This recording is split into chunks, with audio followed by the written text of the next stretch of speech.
Active and passive voice are used in different types of writing for different types of effects and sentence structure. Paying attention to the voice you're using can massively alter the way your message is received. Let's start with the basics. Active voice is when the grammatical subject of the sentence is performing the action. Let's say you saw your friend Jill throw a ball. You could say, Jill threw the ball. Here, the grammatical subject of the sentence, Jill, performs the action described by the verb throw. This is an example of active voice. Passive voice is used when the grammatical subject of the sentence is being acted upon by another object that may or may not be defined. Now let's try making the ball the grammatical subject of the sentence. The ball was thrown by Jill. Here, the thing acted upon is the subject of the sentence. This is an example of passive voice. As you can see, both sentences make sense for their own specific situations and both are grammatically correct. In some disciplines, passive voice is often preferred. Some scientific disciplines prefer passive voice because it puts emphasis on what was done rather than who did it. For example, one could say, humidity levels were measured every 4 hours.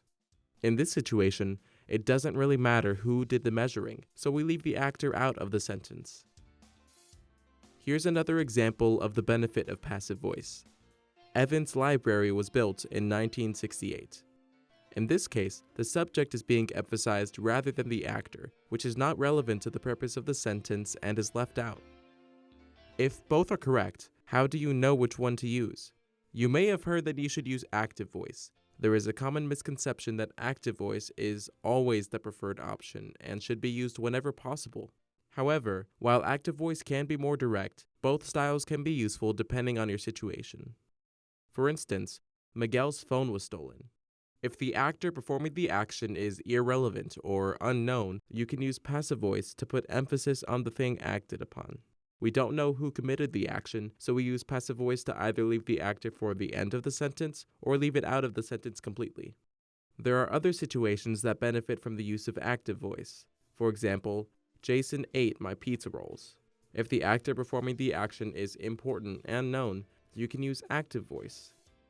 If you were upset at Jason, you would want to make him the grammatical subject of the sentence.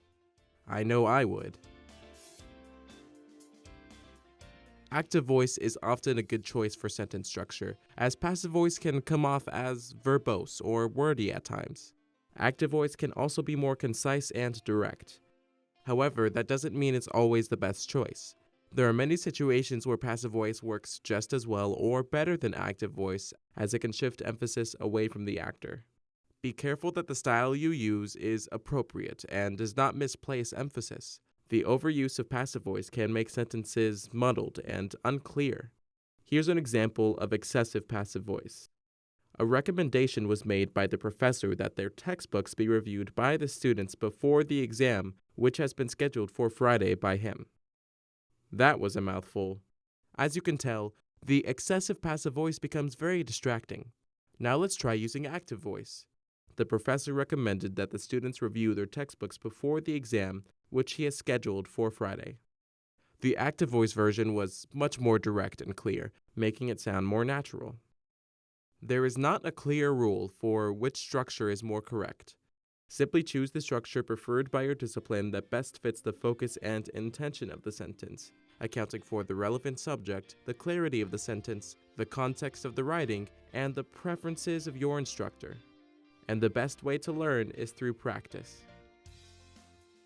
If you are a Texas A&M student and you ever need help, make an appointment with the University Writing Center and we'll help you out however we can.